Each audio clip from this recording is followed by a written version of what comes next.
Bonjour et bienvenue sur cette plateforme numérique. Il s'agit d'un centre de ressources en ligne dédié à la prévention de la pénibilité et de la désinsertion professionnelle. Qu'est-ce que la pénibilité? La pénibilité dans un contexte professionnel, c'est quand les salariés sont confrontés à un ou plusieurs risques professionnels qui peuvent avoir trait à des contraintes physiques ou psychologiques. Quand ces problématiques sont récurrentes, se répètent, on peut être confronté donc à des arrêts maladie, d'abord de courte durée, puis de plus en plus répétés, et qui amènent à un moment donné la personne à se dire qu'elle ne va plus pouvoir continuer à exercer ce métier. Il faut se dire que ces métiers sont des métiers sur lesquels il est de plus en plus difficile de faire une carrière complète. Au bout de quelques années, il va falloir se poser la question et se dire qu'on va devoir bifurquer, changer de métier, se reconvertir. Dans le secteur social et médico-social, la pénibilité est avérée. En effet, les salariés de ces secteurs sont confrontés à différentes problématiques. Des rythmes de travail soutenus, beaucoup de stress, un certain nombre de postures qui peuvent poser souci, le fait de porter des personnes, donc de porter des charges lourdes et à un moment donné, d'avoir des problématiques de santé.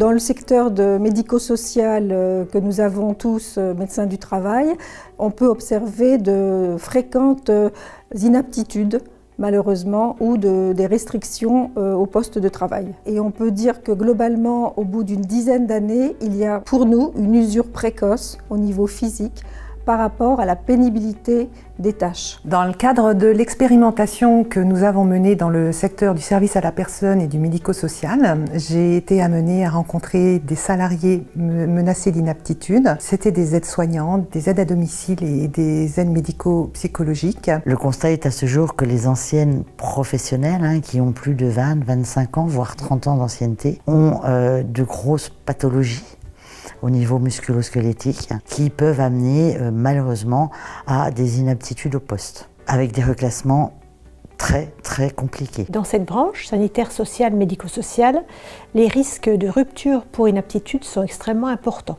Nous sommes confrontés à des établissements pour lesquels le contexte est particulier. Sur la Bourgogne-Franche-Comté, le taux de rupture pour inaptitude est de 5,8 pour 1000. Il a augmenté de 1,2 pour 1000 sur les 5 dernières années. Des salariés qui sont relativement vieillissants, plus de 50% des salariés ont plus de 45 ans, 18% ont plus de 54 ans. Le contexte d'évolution des structures, des regroupements notamment, génère en fait des situations difficiles. Et puis l'évolution des publics accueillis, notamment la grande dépendance, est aussi génératrice de stress pour les publics des structures. Les entreprises que nous avons rencontrées sur ce secteur étaient, je dirais, très volontaires. Ce sont des entreprises qui génèrent beaucoup d'emplois, même si on ne les voit pas toujours, puisque ce sont des travailleurs à domicile. Ce sont des entreprises qui rencontrent aussi, sur le plan humain, des grandes difficultés, parce qu'ils doivent faire face aussi à des recrutements importants dans ce secteur-là. Des salariés qui ne sont pas toujours finalement bien payés, en plus avec des horaires décalés, et ces employeurs sont bien conscients de ça, que ce sont des métiers très difficiles. Donc ils sont très engagés aussi pour pouvoir améliorer les conditions de travail. J'ai eu un accident de travail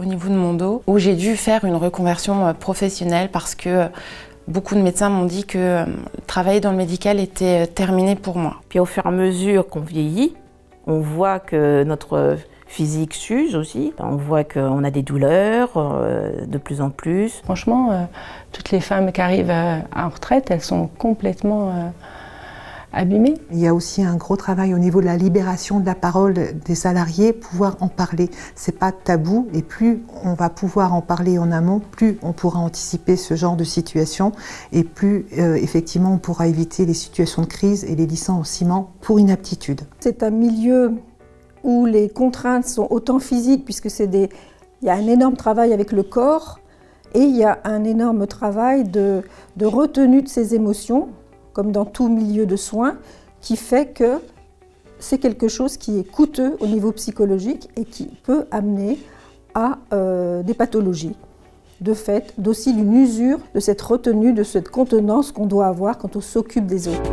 Le secteur du service à la personne et du médico-social est un secteur compliqué puisque les personnes ont une amplitude horaire très importante, ce qui fait que ce sont des métiers qui casent les personnes physiquement parlant. Tout ça génère aussi, je dirais, beaucoup de stress. Donc ce qui fait aussi qu'il y a un turnover relativement important aussi dans ces secteurs d'activité. Cumul donc des petits arrêts maladie, cumul des accidents du travail jusqu'à un moment donné où les professionnels qui les entourent donc leur montrent effectivement qu'il faut avoir aussi cette reconnaissance. Donc à partir de là, les choses s'engagent. Et là, on peut peut-être se poser les bonnes questions. Est-ce que je dois changer de métier? Est-ce que je dois me reconvertir? Dans ce cas-là, qu'est-ce que je dois faire? Qui peut m'accompagner? Est-ce que je dois en parler à mon employeur? Toutes ces questions sont importantes. Pour autant, elles auraient dû se poser évidemment bien avant. Face à ces constats, et avec l'ensemble de nos partenaires, nous nous sommes posé la question: qu'était-il possible de faire? Quels projets nous pouvions monter pour tenter de remédier à ces problématiques? Donc nous avons donc décidé de monter un projet, et ce projet s'appuyait sur 2 piliers.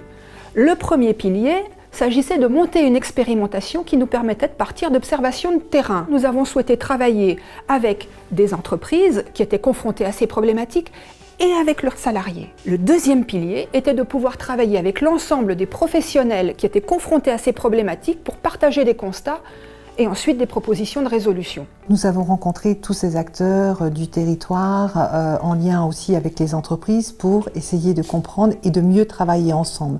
Là où on pouvait mettre du lien, là où parfois il n'y avait pas de lien, ce qu'on appelle un petit peu les trous dans la raquette.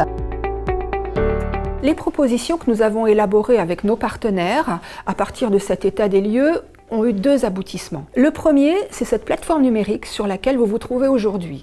Il s'agit d'un centre de ressources en ligne sur laquelle l'ensemble des parties prenantes, qu'elles soient salariés, employeurs, instances représentatives du personnel ou partenaires, vont trouver des ressources, des témoignages, des bonnes pratiques, des outils pour demain, dans différentes entreprises du territoire, pouvoir avancer sur ces problématiques. Le deuxième aspect, c'est de pouvoir lancer un plan d'action que nous allons tous ensemble, avec nos partenaires, décliner sur notre territoire. Ce plan d'action va nous permettre de faire changer les pratiques au sein des entreprises et permettre également de mieux articuler l'action des différents partenaires sur le territoire.